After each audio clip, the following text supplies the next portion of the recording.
Welcome back to the Product-Led Festival. Stay seated because there's another exciting presentation about to start. Before we kick off the next batch of kick-ass content, we'd like to take a moment to thank our sponsors for helping us bring this awesome event to your screens. And don't forget, you can access even more incredible content from exclusive articles and interviews to all past and future events on demand, as well as templates and frameworks by becoming a PLA member. Head over to productledalliance.com for more info. Enjoy the next presentation.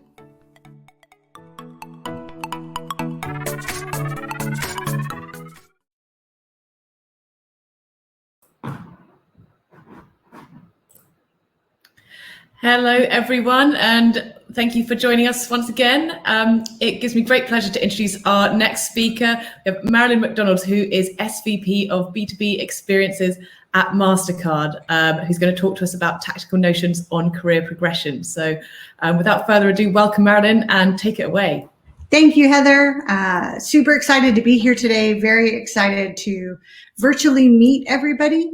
I am coming to you live from my house in Jersey City. As you can see, we're still on lockdown, just past our 1-year anniversary of working from Jersey City. So one of the questions I get from a lot of my team members is, how do I grow my career? What can I do to move up? How do I grow my career? So I put together some thoughts about what it takes to really grow your career in your current role. Some of this may work for you, some of it may not. My advice to everybody is take all the input you get, examine it in the context of you and your own career. If it feels right, try. Let me know how it works. Let's drive a conversation on this. So let's get started. So first, a little bit about me. As Heather so kindly introduced me, I'm the Senior Vice President of B2B Customer Experiences at MasterCard. That means my teams build and manage the interfaces that all MasterCard customers use when they come to grow and manage their business with MasterCard. So a lot of product teams, a lot of engineering teams, technical program management, etc. I also have spent time at Citibank, Expedia, Amazon, and StubHub. I will tell you that I'm a very passionate product person. I love building beautiful experiences for customers. And a fun fact about me is I once raised a chicken in my bedroom as a child in suburban Oregon, Bend, Oregon. I have no idea why my parents said yes to that. They were not pet people and we didn't have a farm, but they let me get away with it. So I had a chicken. All right, let's dig into the topic at hand. I think that everything kind of comes down to a math formula for me. I think that you get career opportunities when people trust you. And there's kind of a simple formula that I go back to time and time again when I talk about building trust with your team, with your leadership, with those around you. And it really is intimacy times reliability times credibility divided by self-orientation. And that intimacy is really like, do you know who I am? Do you know where I'm coming from? Do you understand me? Do I do what I say I'm going to do? Do I know what I'm talking about? And then am I worried about the team or am I only worried about myself? And we're going to dig into that just a little bit more. And as a reminder from the team, or from me, as a reminder, if you have questions, this is meant to be an interactive conversation. Put your questions in chat. Let's have a conversation. You can either do it public or to the presenters. I'll try to catch them as they come in, but otherwise we'll get them on the Q&A at the end. All right, let's take this step by step. So what does it really mean for you to understand who I am? Well, authenticity is about being yourself, and authenticity is for yourself, right? So I think that the foundation for me is really, do you know yourself? And I'm going to talk about that in the context of your career. Have you ever had one of those people in the office that believe they should be at the next level? And they don't know why they're not at the next level. And everybody in the office can tell you exactly why that person's not at the next level. There's a lack of credibility problem, or they're just not very nice, or they throw other people under the bus. the challenge is that person doesn't understand that. They don't know that. And so they're never going to be able to think critically enough about their challenges to make the adjustments necessary to themselves, not to others. How do you control yourself to make it to the next level? So step one in building credibility or building an intimacy with yourself is really understanding yourself. And you can do this in a number of ways. A lot of companies will offer 360 feedback. If they don't, build your own. Get transparent feedback from those around you that you think have your best interest at heart, not the people that'll tell you what you want to know or what you want to hear, but those who actually really want to see you be successful in your career. Hey, what can I do different and better? And if you want to do that in an anonymous way, have someone else do the survey for you and have your people give you rolled up feedback. But if you don't understand what your gaps are, you're not going to be able to work on those gaps. The single most impactful moment in my career is when I had a boss that cared enough about me to sit me down and help me understand my impact on the team around me. I was always really good at what I did.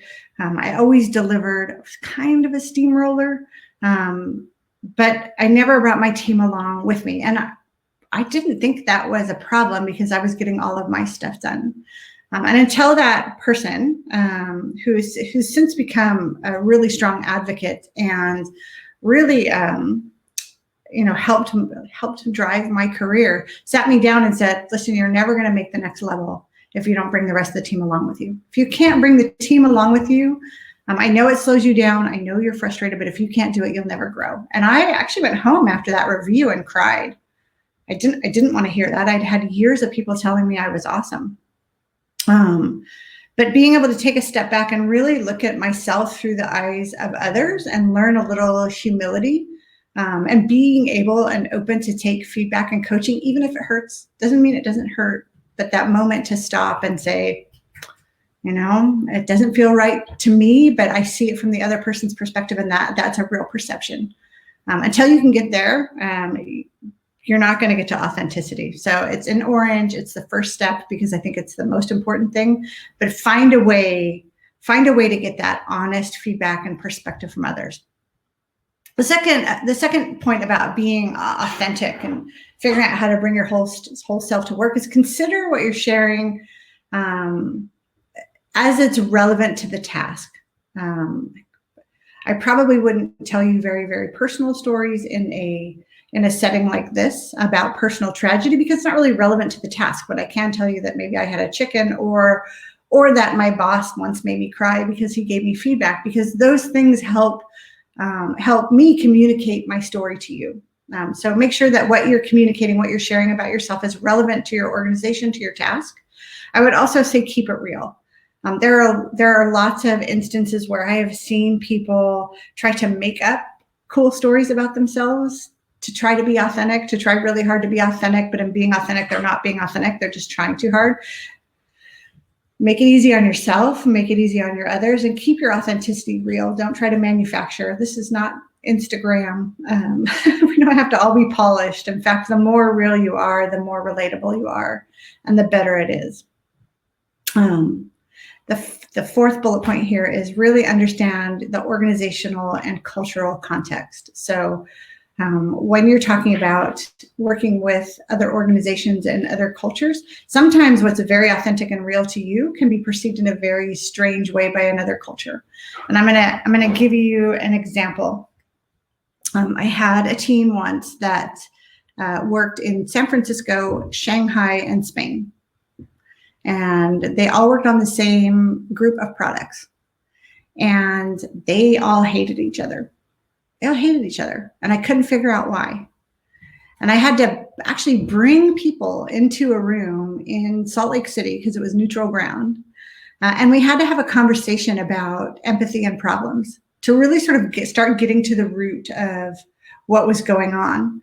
And one of the people from Spain said, in my culture, the word help is a sign of failure. Because someone else had said, well, if you'd asked me for help, I would help you. Like, of course, I want you to succeed. And the person from Spain actually said, in Spain, in this region in Spain, asking for help is a sign of failure. You've failed. We will never ask for help. We will never use that word. And it was really funny because the team in Shanghai actually thought if you went and asked them for help, it was an honor for them. You are actually allowing them to contribute to you, to your team and your team's growth. And so they were very honored because they felt like that you trusted them enough to contribute. So here I have 3 teams all working on the same product, and the word help has a very different organizational and cultural context for each of them. So being able to understand even some of the simple things around language really helped us drive a healthier conversation. We actually got to the point where we all had empathy for each other.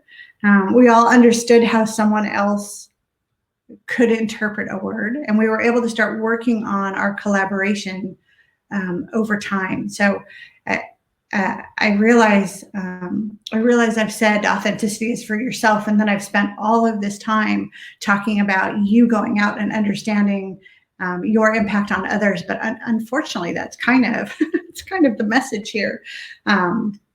And the last bullet point on helping people understand who you are is maybe don't get too personal, especially in a work environment. And so, there are some things that just maybe don't need to come to work, and your organization and your culture will determine what those things are.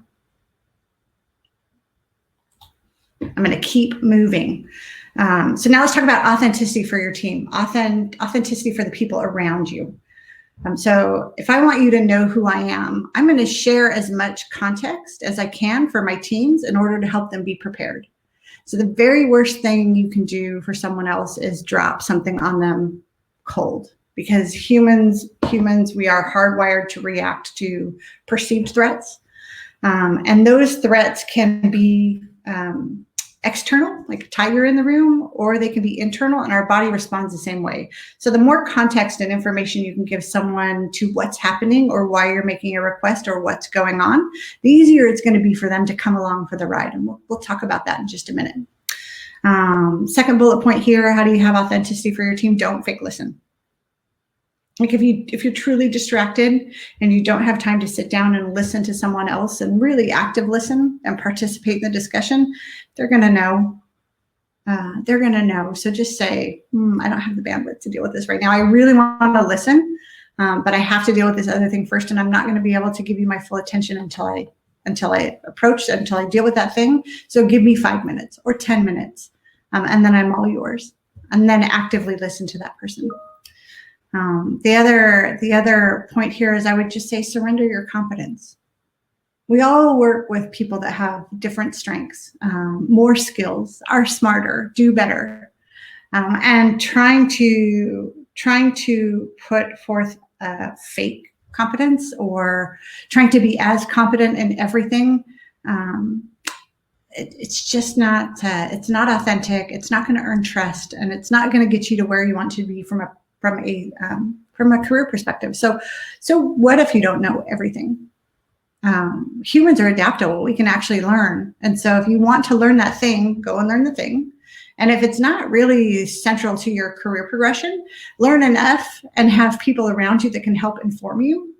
But don't feel like you have to know everything. It's not real. Nobody knows everything. And the people that say they know everything don't. So last bullet point on this slide is admit your mistakes and errors. Humans are prone to mistakes. We all make them. It's not the mistake that matters. It's how we recover from the mistake. So if you just own it and say, hey, I messed up and this bad thing is happening and here's how I'm going to address it, or I messed up and this bad thing happened and I actually need your help to address it. You're actually controlling the outcome rather than trying to hide it or sweep it under the table. It makes you much more credible as a leader. And the final one is keep good boundaries. So as much as you want your team members to be your best friends, at the end of the day, this is a work relationship. And sometimes when you bleed those boundaries, it can end up being very, very complex. And that leads to situations you might not want to have to deal with at work. All right, let's move on. So we covered intimacy. Do you know who I am? Now we're going to talk about reliability. Do I do what I say I'm going to do? So ways to become more reliable. And these, you probably have all of these written on your hand or a Post-it on your desk, but the first one is manage your commitments. And that does not mean say yes to everything. That means you have finite time in the day. You cannot possibly get everything done. You're not going to finish your work today. You're probably not going to finish your work this week. But what you can do is manage your commitments. Know when to say yes, know when to say no. Keep a personal backlog. I actually have, I do mine in OneNote. I have a personal backlog because stuff comes to me all day long. And I prioritize the highest things at the top, and I manage my calendar so I'm paying attention to those things. There are things that are below the line, and I'm really transparent with my manager every single week. Here are the things I got to, here are the things I did not, because he's more than likely going to send me more. And I like, you cannot physically work 24 hours a day. You're going to burn yourself out. So you have to say, perfect, I can take that thing on. If I take that thing on, these are the things that are going to drop. And by managing the commitments that I've made to my boss, my team, and my organization, everybody understands exactly where my attention's focused, exactly what's going to slip. And it really helps with my reliability. I don't have to do it all. It's completely impossible. So with that comes proactively communicating. So you're managing your commitments, but you also need to make sure that your teammates and your boss also know what's going on. And that means don't wait for people to come and ask you. Don't hide in a corner. I send a Friday recap to my boss every Friday and just say, here are the things that happened. Oh, and by the way, here are the things you need to know. Because I don't ever want him to get caught out in a hallway conversation from something that I drove. I would much rather him have the information so that if something comes up, he can say, totally new, we're on top of it, she's got it, or whatever. Start and finish. My teams will tell you this. I think there is no partial credit. Like, you get credit when you finish. And that doesn't mean that we don't work hard, and it doesn't mean that we don't get a lot done, but it just means it's not done till it's done. And typically you don't see most of the value until it's done. So make sure you're finishing is just as important as starting. Be truthful, like honesty, just be super transparent and truthful. It's gonna work out better for everybody in the long run, especially when it comes to reliability. Like if I just tell you, hey, I have no idea what this thing is, but if you give me a day, I will get you a plan. And then I do deliver the plan. No one's going to question whether I should be running it because I didn't know what it was when it first came up. They just know that I'm organized, I can do it, I'll meet my commitments, and I'll be back with an update.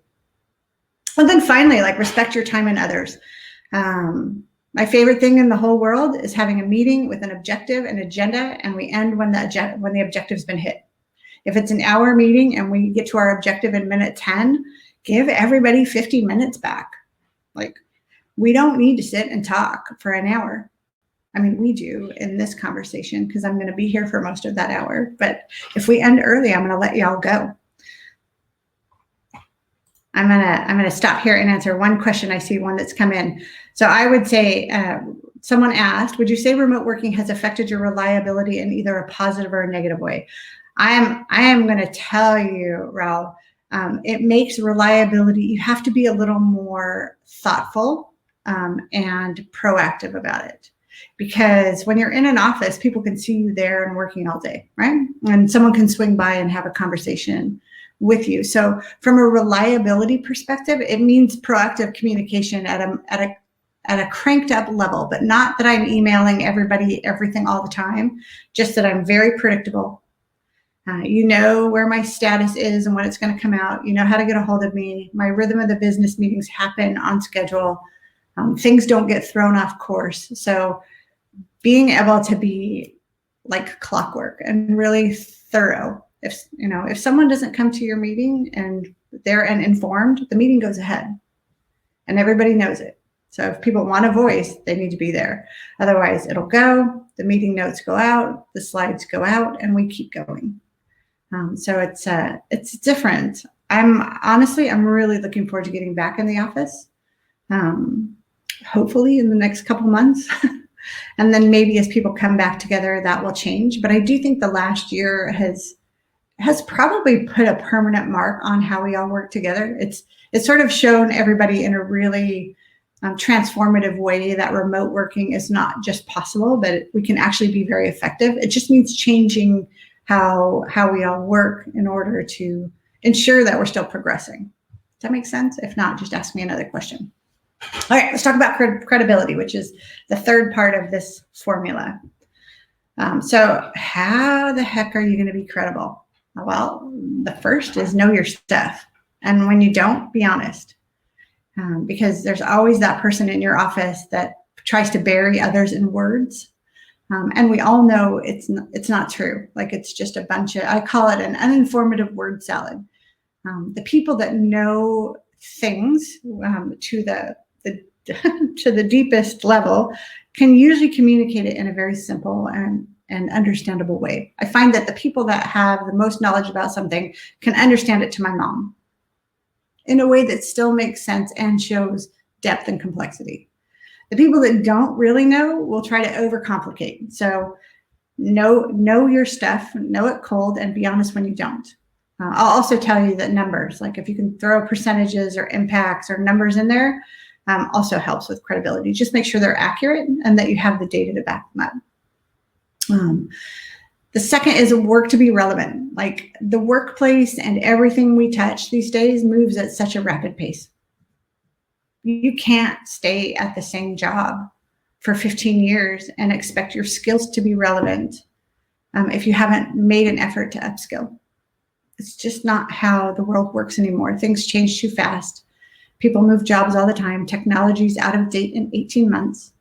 So find the area where you need to be the competency expert, whether that's breadth or depth, and work to stay relevant. Read articles, follow people on blogs, go back to school. I know that's kind of a heavy ask these days when we're all working from home, or really rather living at work.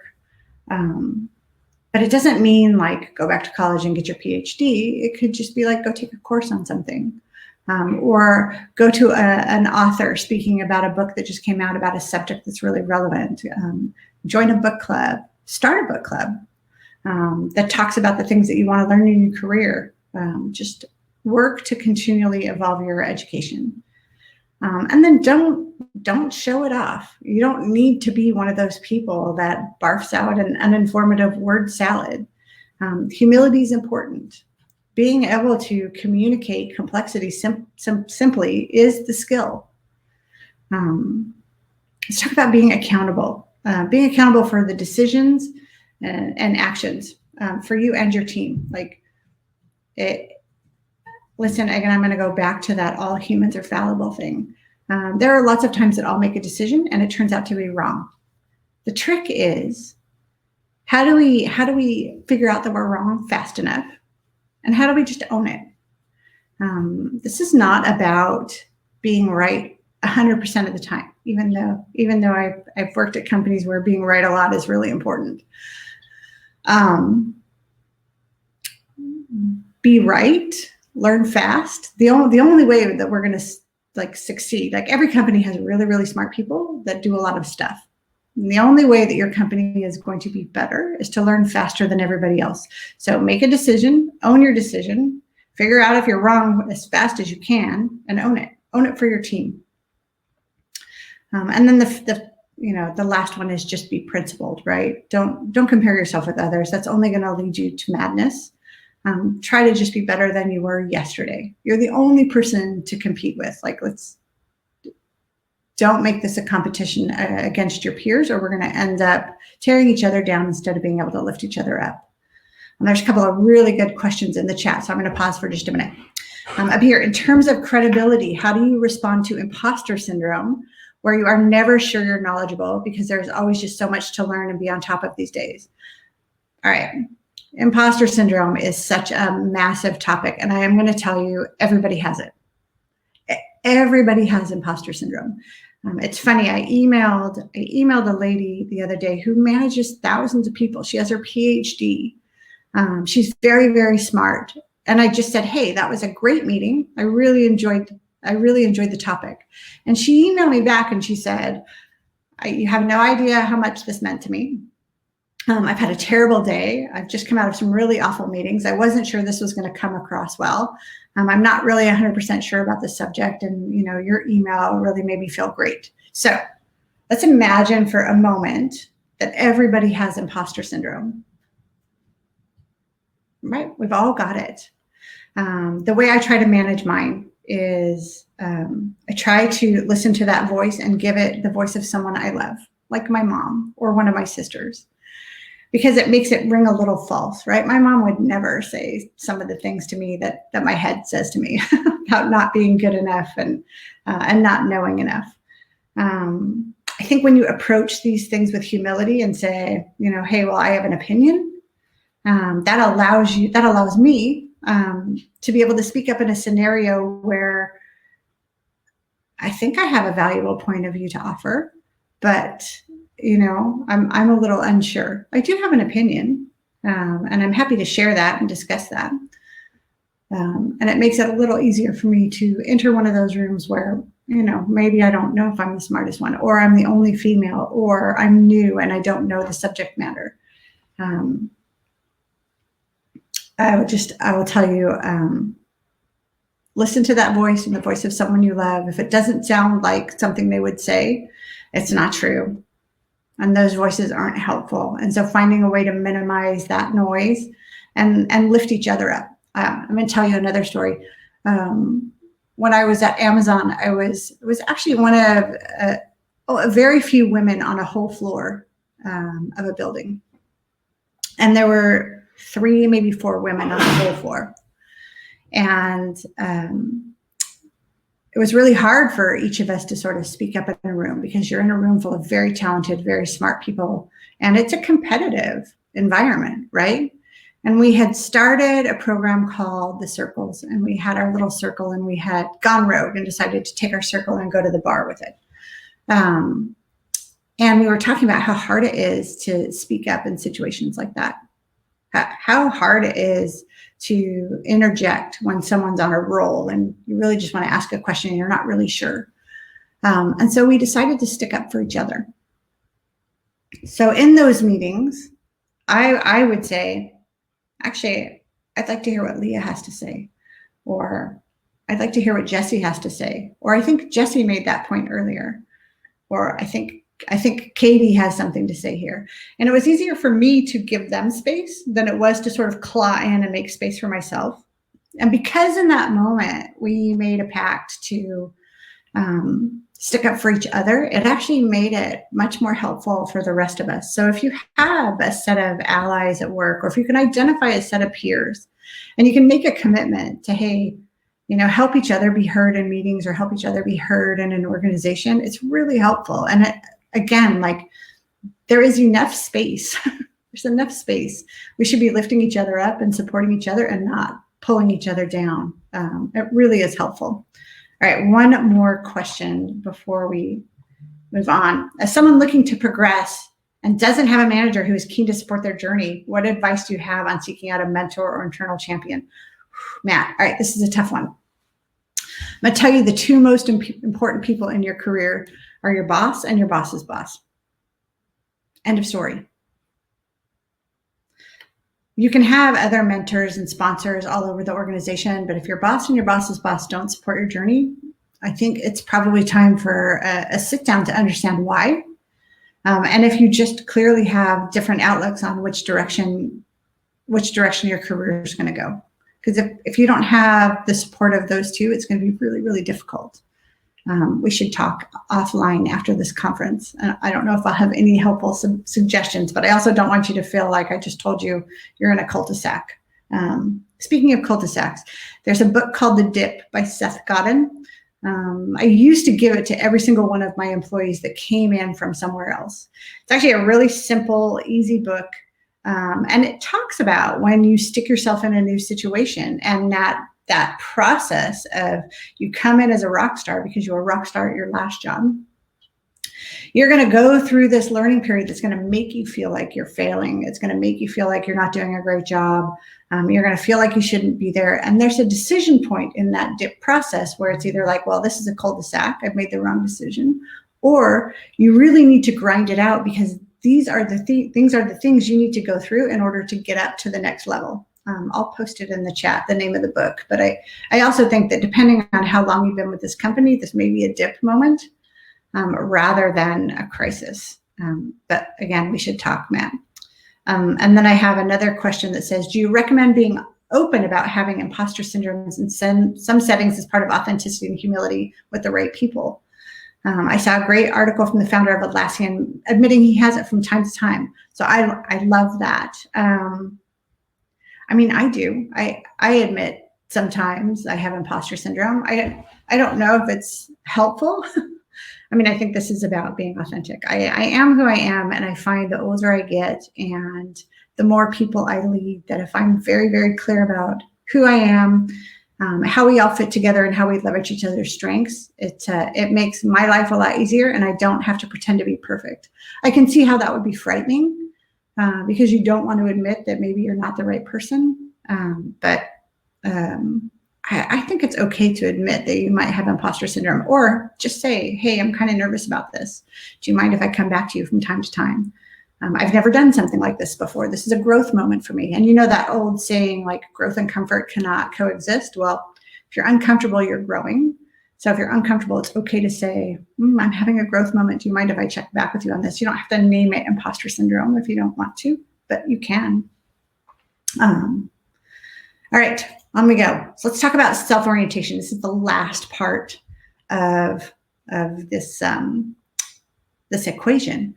And I have a little bit of a video to show. I'm going to see if I can get the sound to go, but let's talk about what self-orientation is. Self-orientation is really, where is your attention focused? Is your attention focused on yourself? Or is your attention focused on your team, your company, the competition, the customer? Are you self-promoting, or are you promoting your team? Are you solving problems for yourself only, or are you solving problems for others? And that orientation helps people understand what you prioritize first. So if I'm always prioritizing myself first, people are gonna, even if I was great at everything else, they're not going to trust me because my self-orientation undermines all of that. So it really is sort of like the divisor in this equation. So as you start to change your orientation out to other things, that helps you develop a calmness, confidence, and curiosity in order to see the bigger picture.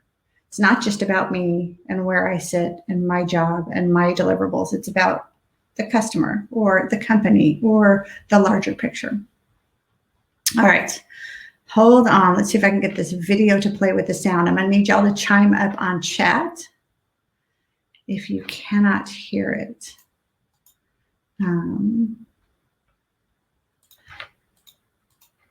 Oh, and now I can't even play the video. Shoot, give me 1 second. Technical difficulties.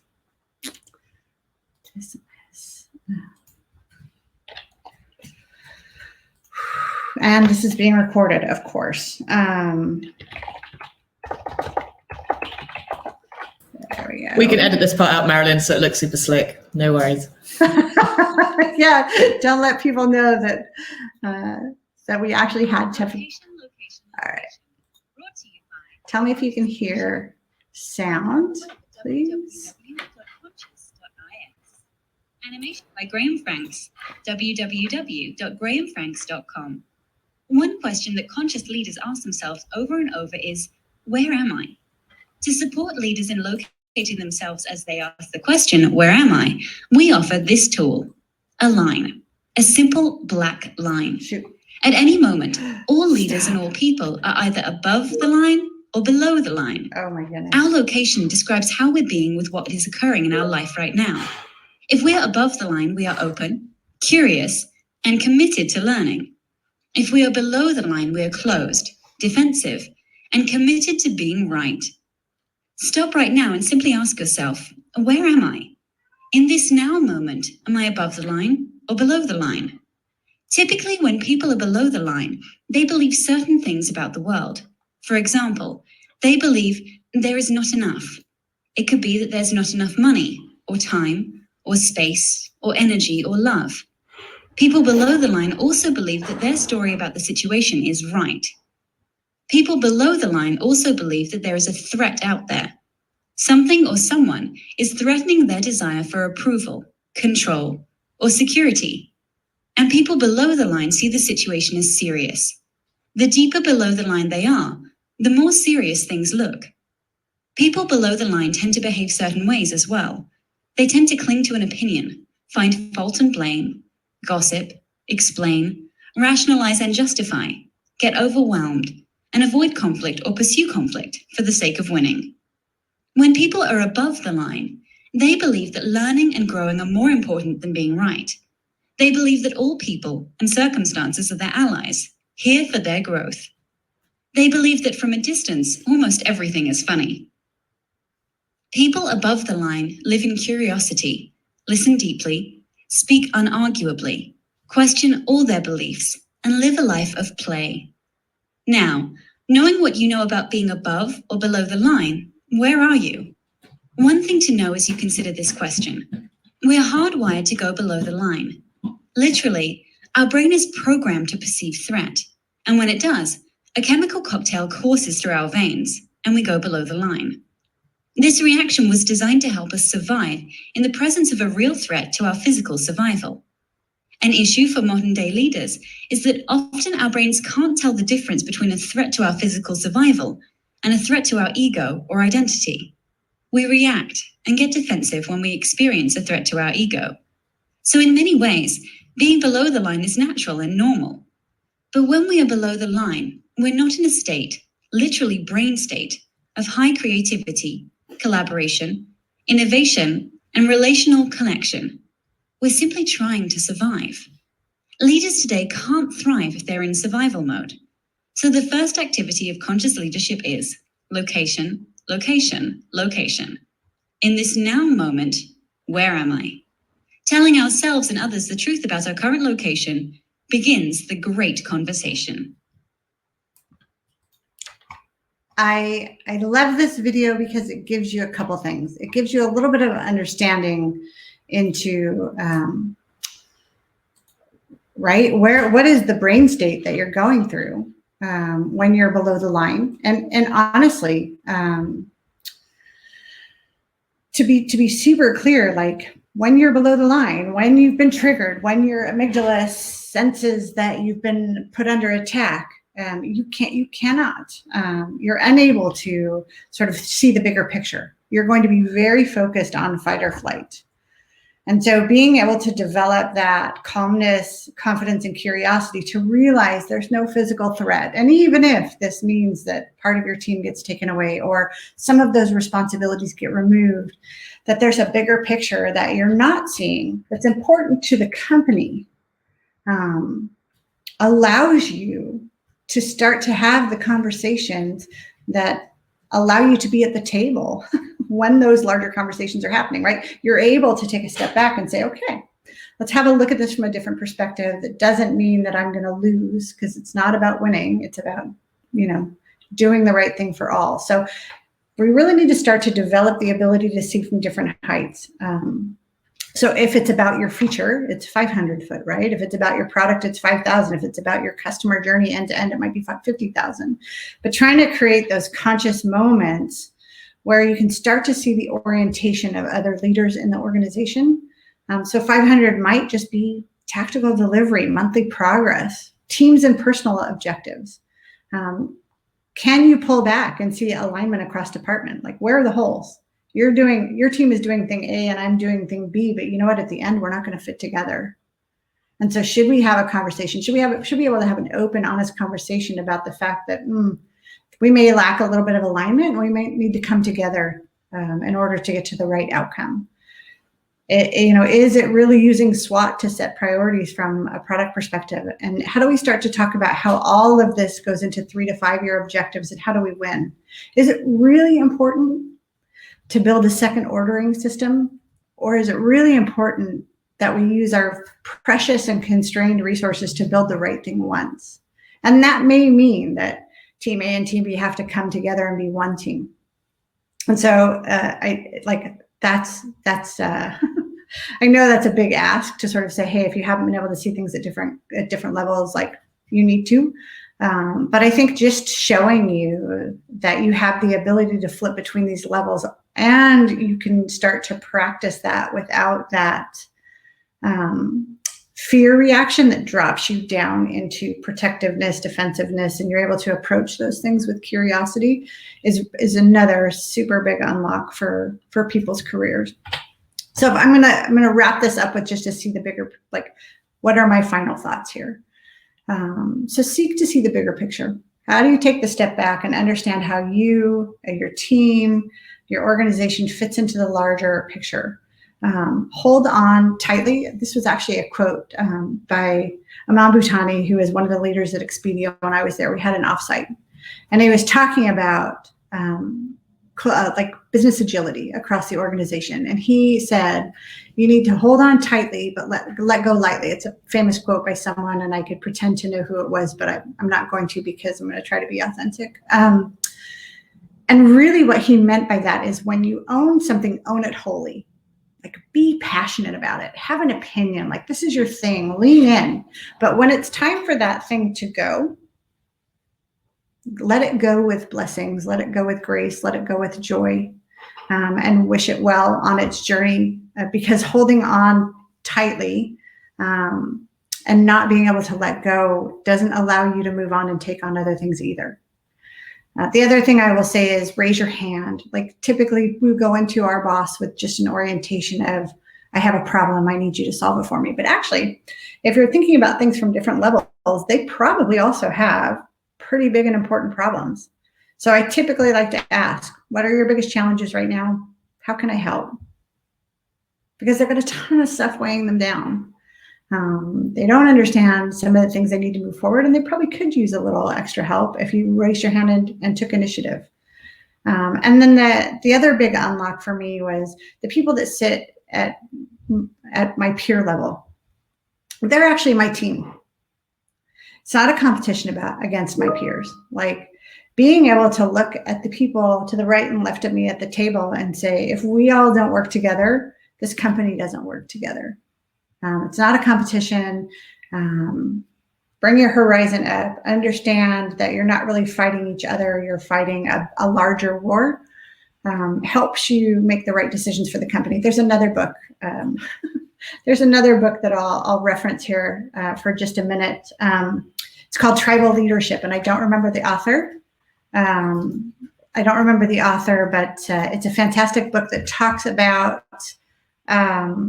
different stages of tribes at work, and how the most evolved tribes actually have an external force that they're fighting against, cancer. The next level down is really about, how does the whole company fight against the competition or deliver great customer experience?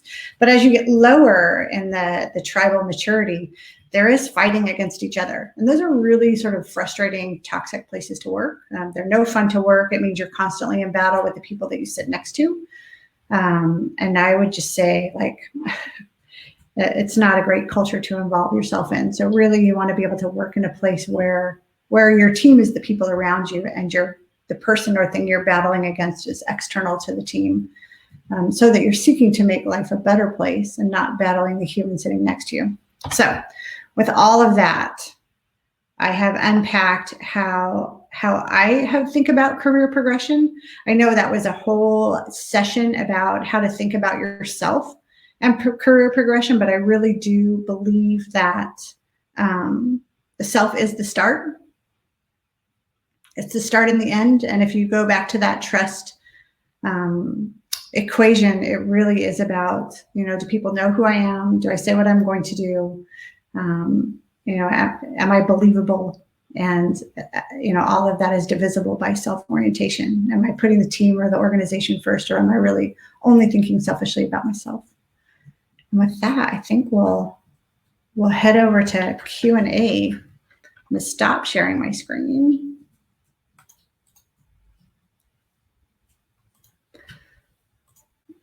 let's have a look at the questions. All right. Tyler, one trick or tip I found useful is getting up and moving sometimes when I need to get myself back. Yes. So when you talk about physical exercise, actually, I had a coach that would tell me to go for a walk. So the physical manifestation of being triggered, I think you can see what happens to people. Like their shoulders go up, their hands usually tense, their muscles tense, right? Someone's come at them in a meeting and they're having a physical reaction. Maybe not as dramatic as this, but kind of, right? Your shoulders creep up. Physical exercise absolutely helps. You can also loosen your neck, drop your shoulders, shake out your arms, breathe through your nose. All of those are signals that tell your brain there's no imminent attack. If there were a tiger in the room, you'd be breathing through your mouth to try to get oxygen in your lungs. You'd be all tense to be ready to run. But that shake, loosen your neck, breathe through your nose, tells your brain, false alarm. There's no tiger. We can deal with this. But I agree, like a good walk in the sunshine, there's nothing better than that for putting a marker in the day and allowing yourself to take a break. So great tip. Let's see. Well, I totally agree with the spirit of your point about raising your horizon. I was in a job culture where everyone was fighting for resources. If you were able to let go of your product, that meant you let go of your job. John, that sounds exactly like one of those cultures I was describing in that tribal leadership book. That book is a fantastic mechanism for understanding how to survive in tribes that may not be very healthy. And in those instances, when people are fighting each other, like it's not a very wholly realized place to work. And it probably is a place you need to arm up. Terrible place. I wouldn't want to work there. So you're right. I'm talking about how to work in a fully realized organization, in a place where you can bring your whole self to work, where you don't have to arm yourself for battle every day. So I'm sorry that you did work there. I've worked in places like that in the past. Horrible. Any other questions? I do not see any other questions. All right, guys, what I will tell you is this is a conversation and a journey. I'm always happy to have the conversation. If you want to connect with me on LinkedIn, let's keep it going. If you've got thoughts or adjustments to my formula or different tips, like let's keep that conversation going too. I'm always helpful or happy to help lift the people around me. And that includes all of you all. So thank you for coming and sharing, and please share back. Thank you so much, Marilyn. So I managed to jump back in to outro you at the end. Really great presentation. I think very inspiring in terms of both kind of career progression and thinking about your own our own personal brands as leaders and kind of parts of an organization. So thank you so much for sharing, and it's been great to have you. Thank you. Have a great day, everybody. Thanks, you too. Take care. Bye.